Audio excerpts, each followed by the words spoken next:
ये दिन मेरे कार्यकर्ता मित्रों भाई बहनों बहुत ही एक महत्व का दिन है। जैसा अपने को पता है कि आज दीपावली का ये पर्व है। अब ये बात भी ठीक है कि वो दीपावली का पर्व कल था या आज था, लेकिन अपना समाज तो सब चीजों को स्वीकार करता है। ये दीपावली का पर्व कल भी था और आज भी।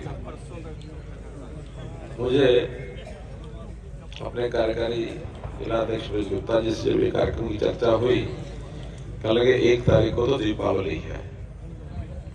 मैंने कहा 1 को हो चाहे 31 को हो, लेकिन अच्छा है दीपावली पर मिलने का दिन एक अच्छा दिन रहता है। इसी बहाने से दीपावली मिलन भी हो जाएगा। इस अवसर पर हम सब एकत्र हुए। प्रसंग भी है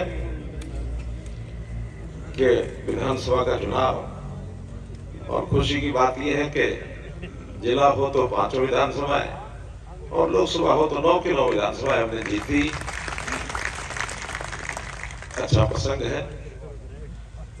सबका सम्मान हो जाएगा, चाहे हमारे जनप्रतिनिधि जो चुन के आए हैं उनका भी सम्मान हो जाएगा, और हमारे सभी जो बहुत ही प्यारे साथी हमारे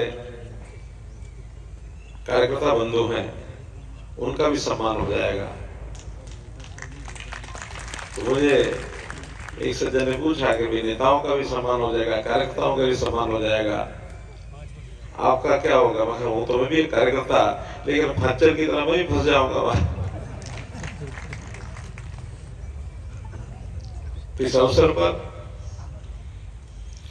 दीपावली पर्व, दीपावली मिलन, आपका सबका अभिनंदन। और साथ ही दूसरा महत्व वो है आज 1 नवंबर है, और 1 नवंबर को हरियाणा का स्थापना दिवस होता है। 59वां स्थापना दिवस ये आज हरियाणा का है।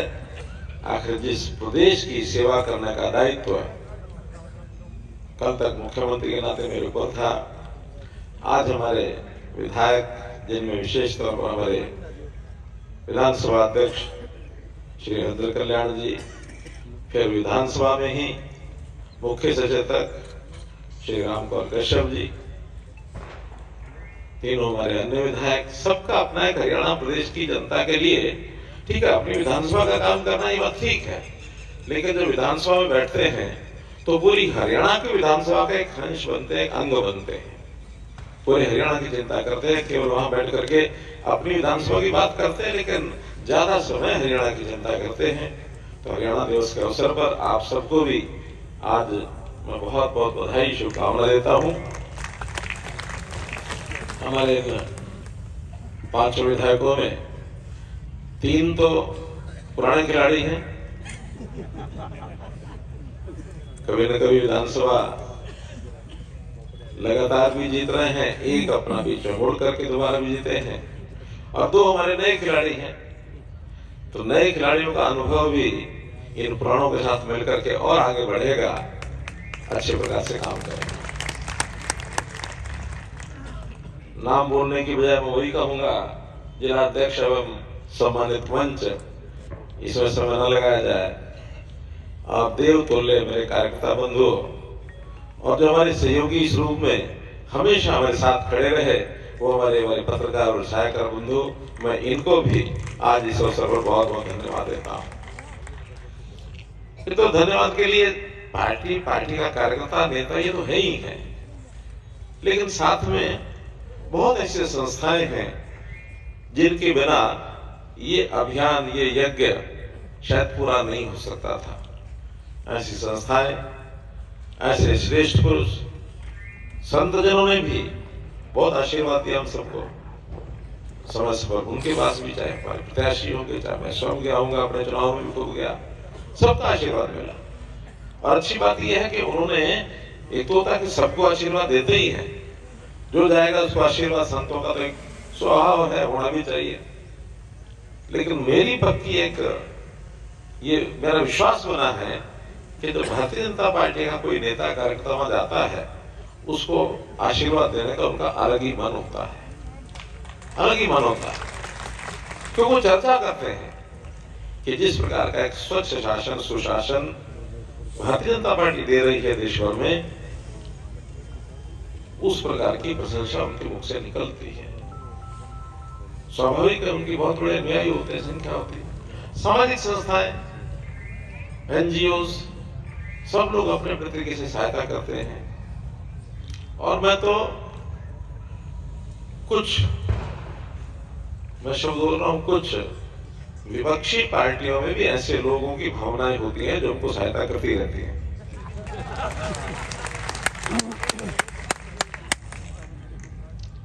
कुल मिलाकर इस अभियान का जब संचालन करना होता है तो इसकी योजना बहुत बेहतर ढंग से बनाई जाती है। अगर कोई साइंस का विद्यार्थी हो, खास करके फिजिक्स का, उसने पढ़ा होगा कि हीट दो प्रकार की होती है। कोई है भी फिजिक्स का विद्यार्थी जो दो प्रकार की हीट के नाम बता सके? नहीं, कहीं है। मैं बताता हूं, मैं रहा हूं, फिजिक्स का विद्यार्थी रहा हूं। एक होती है पेटेंट हीट, एक होती है लेटेंट हीट। पेटेंट हीट वो होती है जो प्रत्यक्ष जिसका अनुभव किया जा सके। हाथ भी नजदीक लाओगे तो हाथ जल जाएगा, खाना बनाने के भी काम आती है, आग दिखती है, सब कुछ होता है। एक लेटेंट एनर्जी होती है, ऊर्जा होती है जो दिखती नहीं है, वो काम करती है। तो हमारे यहां भी राजनीतिक रूप से इस अभियान को चलाने में एक तो हमारी पेटेंट पावर है जो दिखती है, जो मैंने पहले बताया, भारतीय जनता पार्टी का कार्यकर्ता है, ऊपर से लेकर नीचे तक, गली मोहल्ला, यानी हमारे जो पन्ना प्रमुख तक वो काम करते हैं। और एक लेटेंट हीट होती है जो हमारे पीछे खड़ी रहती है, जो दिखती नहीं है। और अगर उसका मैं अनुपात बताऊं तो कभी कभी ऐसा लगता है कि दिखने वाली ताकत तो 25% ही है, ये 75% ताकत वो हमको पीछे से सपोर्ट करती है। चुनाव ऐसे नहीं जीते जाते, कार्यकर्ताओं के नाते जीते जाते हैं, ठीक है। प्रत्यक्ष जो व्यक्ति इसमें प्रयत्न करते हैं वो तो ठीक है, लेकिन पार्टी का सिद्धांत और पार्टी की सैद्धांतिक परिप्रेक्ष्य में सरकारों की जो कारगुजारी है, जो उपलब्धियां हैं, जो हमारी नीतियां हैं, जिसका जनता को लाभ होता है, उसका बहुत बड़ा रोल होता है। आपने एक शब्द का प्रयोग किया कि ये शब्द खूब इस बार चला, खूब गूंजा, क्या बोला? बिना पर्ची बिना खर्ची। इसका आभास हमको भी है, इसका आभास अब विपक्षी लोगों को भी हो गया है। और इसका लाभ भी उन विपक्षी नेताओं के कारण से हमको ज्यादा मिला जिन्होंने कहा कि हम आएंगे तो हम इतनी नौकरियां बांटेंगे, 50 वोट पर एक नौकरी देंगे, 2000 नौकरी आपको मिलेंगी, इतनी आपको मिलेंगी। हम आएंगे, पहले अपने घर भरेंगे, फिर बाकियों को देखेंगे। वो कहते हैं आप लोगों के बिना सरकार चलती है क्या? ये प्रत्यक्ष पंक्तियां आपने देखी होंगी, सोशल मीडिया पर सुनी होंगी। तो क्या उनका धन्यवाद नहीं करना चाहिए?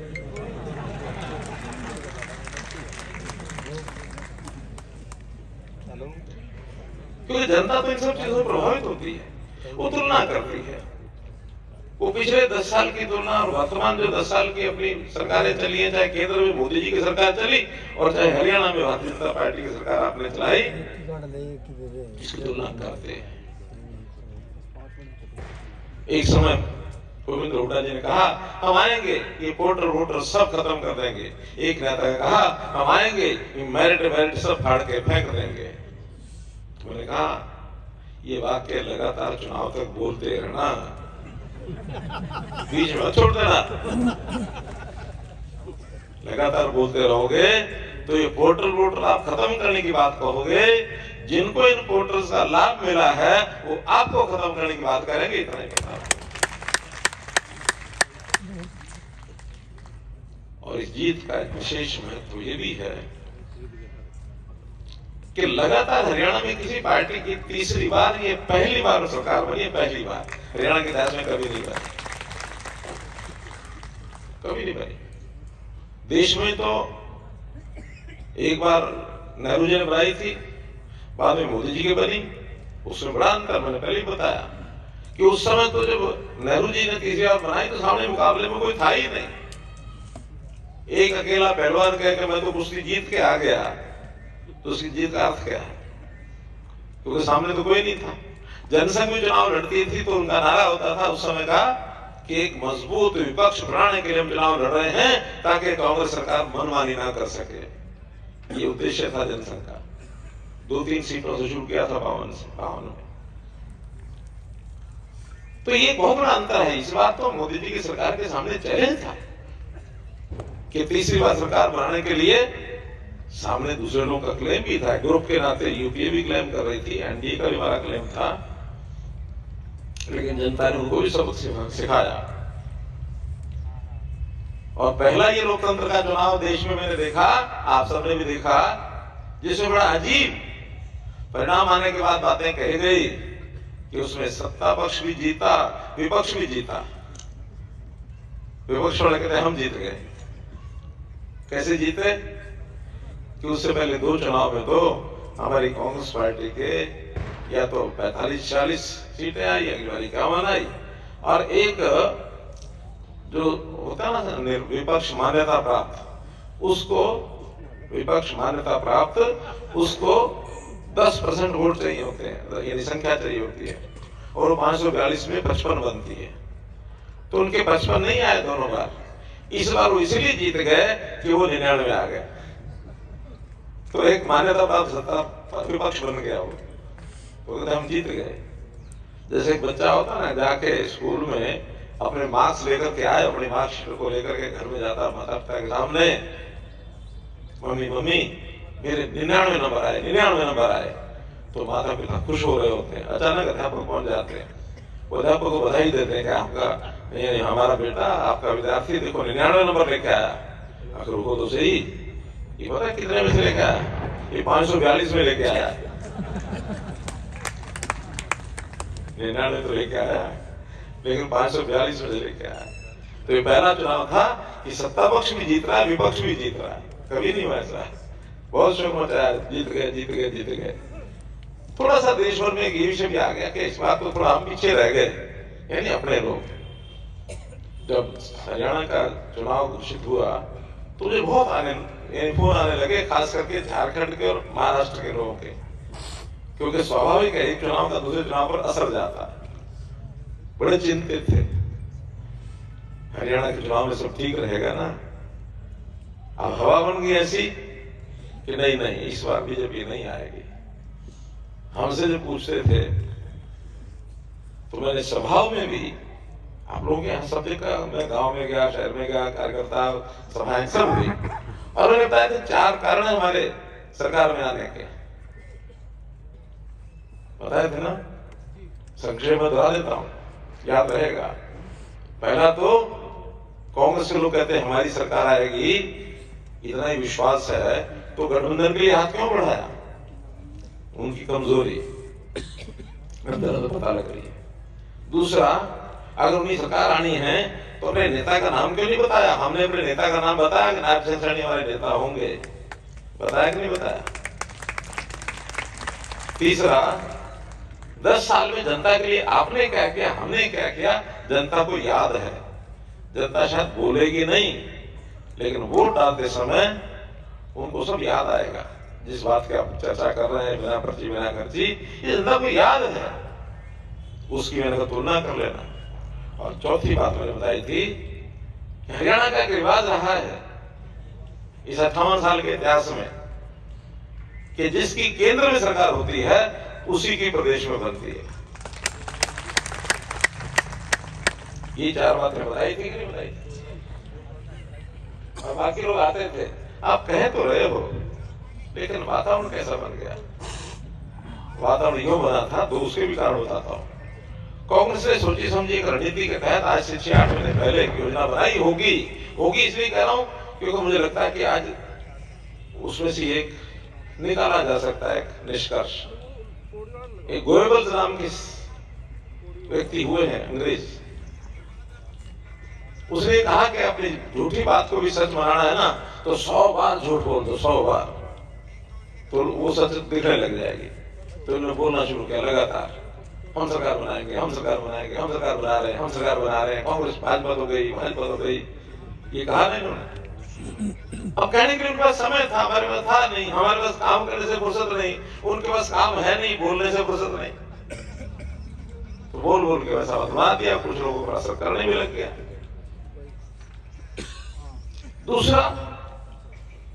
दूसरा ये था कि जब वोट डाल करके लोग बाहर निकले तो हमारे ये जो एजेंसी होती है एग्जिट पोल वाली, उसमें हमारे कुछ मीडिया के मित्र भी उनकी सहायता करते हैं, जाकर पूछते हैं, वहां खड़े हो जाते हैं, किसको डाल के है, किसको डाल के है। तो एक मित्र मिले मुझे, मैंने कहा भी आप बताओ तो ये तरीका क्या था एग्जिट पोल का। उनका जब हम किसी बूथ पर खड़े हो जाते हैं 100 लोगों से पूछते हैं, मैंने कहा कितने लोग उसमें बताते हैं, कि बताते तो 40 है, 60 तो बताते ही नहीं किसको डाल के है। 40 बताते कौन है, वो बताते हैं जो वोकल होते हैं, बहुत ज्यादा बोलते हैं। अब बोलने वाले लोग तो ज्यादा उन्हीं के पास होते हैं, शोर मचाने वाले। हमारा कार्यकर्ता शोर नहीं मचाता, जो काम करता है सही तरीके से, जहां बैठा दिया वहीं काम करता है। उसको अगर बूथ पर बैठा दिया बूथ पर काम करता है, मंडल जिला प्रदेश जहां बैठा है वहां वो काम करता है। समर्पण का भाव, त्याग का भाव, ये कांग्रेस में नहीं होता। कांग्रेस तो हर समय बस मिल जाए, ले लूं, अपनी जेब में डाल लूं, कुछ बचे तो बेटे को दे दूं, कुछ बचे तो पड़ोसी को या रिश्तेदार को दे दूं, लेकिन पूरा समाज मेरा है, ये कल्पना अगर है तो भारतीय जनता पार्टी की है।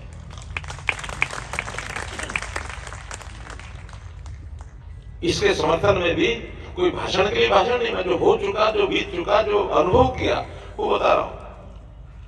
2 बार से हमारे विधायक लगातार हरदर कल्याण जी हैं, अब तीसरी बार हो गए, लगातार 2 बार पहले रहे, तो पिछले 2 टर्म की बात कर रहा हूं, बाकी तो 2 बार नहीं थे। कोई कामकाज तो एक ही बार है, नहीं इस पिछले जो पिछली टर्म है उसकी वजह मैं मुख्यमंत्री सबकी कर रहा हूं।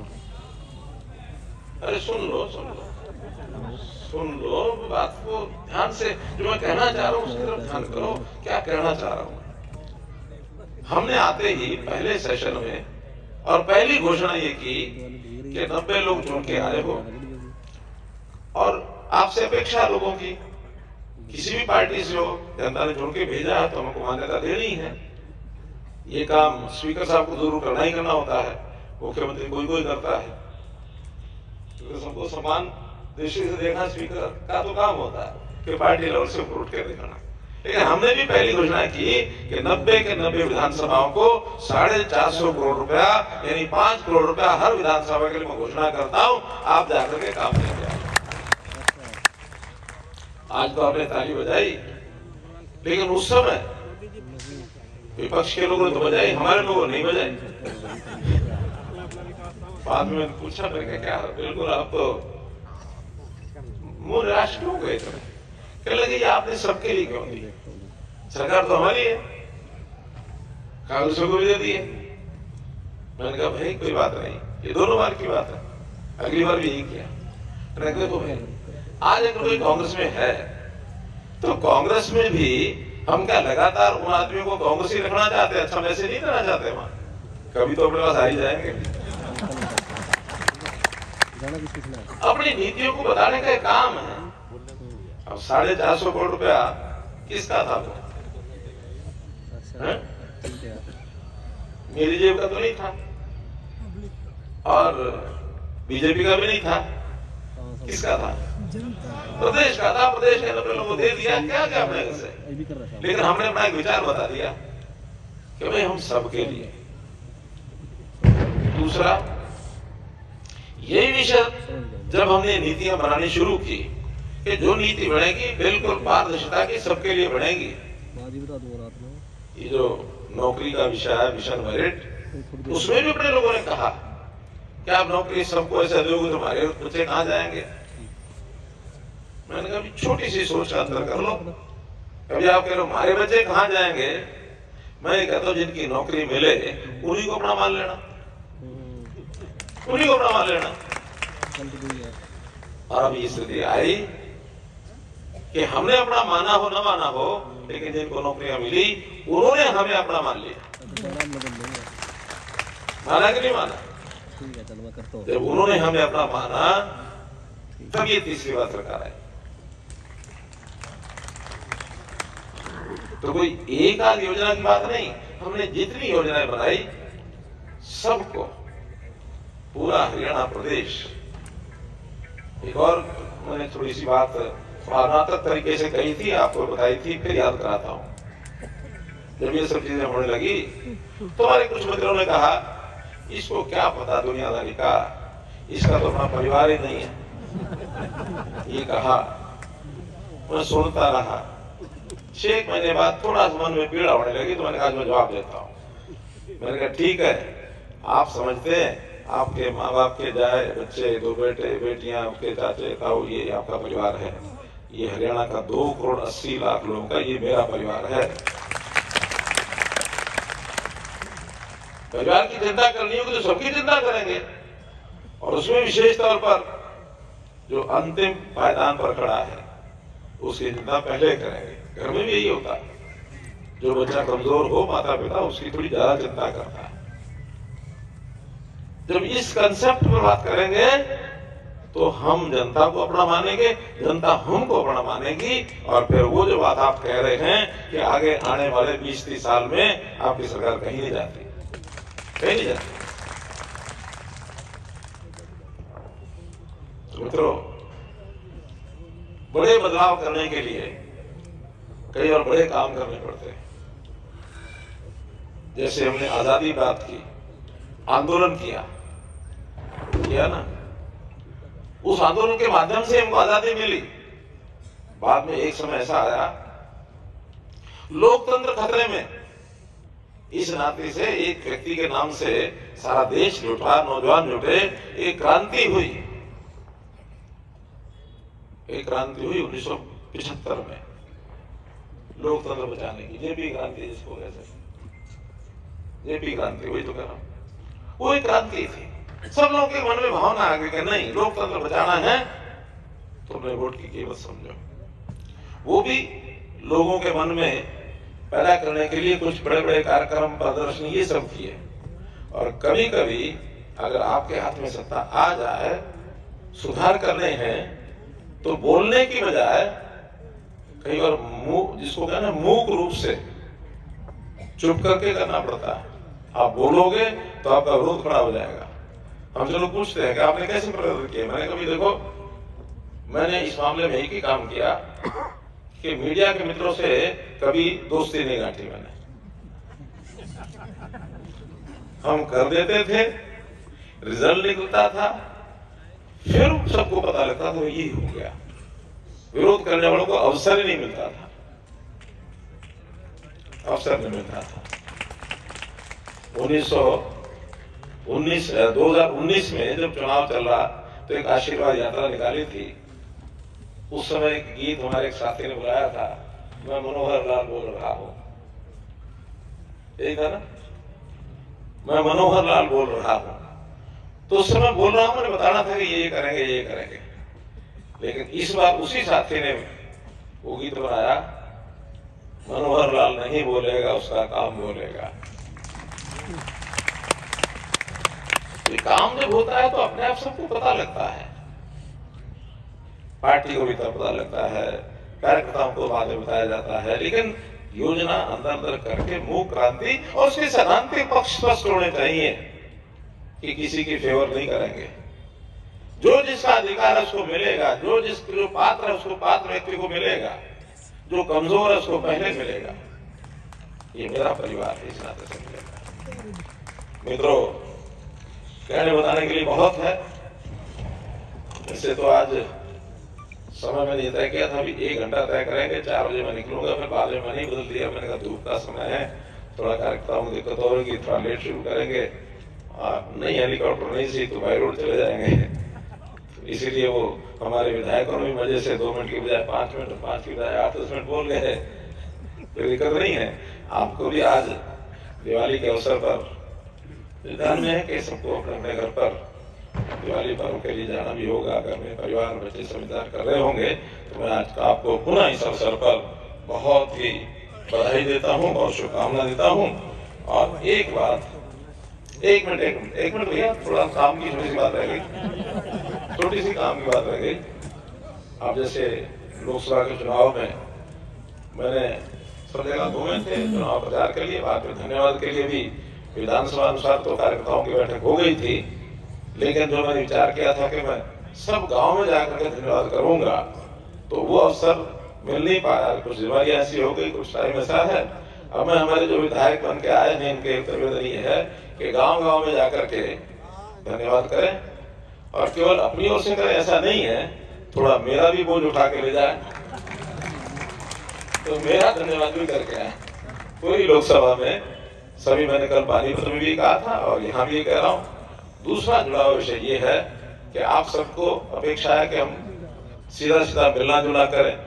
समय भाव में जितना पहले आना होता था शायद उससे भी कम होगा, फिर भी एक व्यवस्था बनाई है कि आखिर कोई प्रतिनिधि इस रूप में रहे। तो ये तय किया है, एक प्रतिनिधि सांसद के हमारे पानीपत जिले में और एक प्रतिनिधि हमारे करनाल जिले में। तो करनाल जिले में कविंदर राणा वो सांसद प्रतिनिधि इस नाते से रहेंगे, तो हमारे पार्टी के बहुत पुराने कार्यकर्ता हैं, एडवोकेट हैं, ये कार्यालय में बैठा करेंगे और कोई स्थान निश्चित होगा तो इनका मिल जाएगा आपको।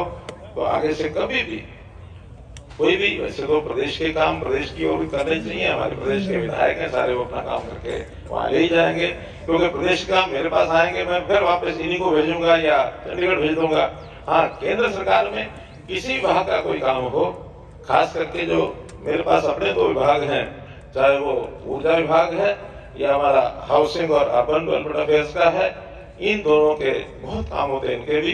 जो भी को आप लिख के भेजेंगे, आप लिख के भेजेंगे, उसका असर उससे ज्यादा होता आप जबानी बताएंगे, क्योंकि जो प्रत्यक्ष जबानी बताते हैं उसमें 6 बातों में से 3 बताओगे, 3 भूल जाएंगे, और जब लिख के भेजोगे तो 6 की 6 बातें लिख के भेजोगे। विभाग उन सबके ऊपर ध्यान करेगा, वो काम निश्चित होंगे, ना होने वाला होगा वो भी बताया जाएगा, लेकिन एक व्यवस्था के नाते से हम आगे बढ़ेंगे तो पूरे लोकसभा क्षेत्र का एक लाभ सब लोगों को मिल पाएगा।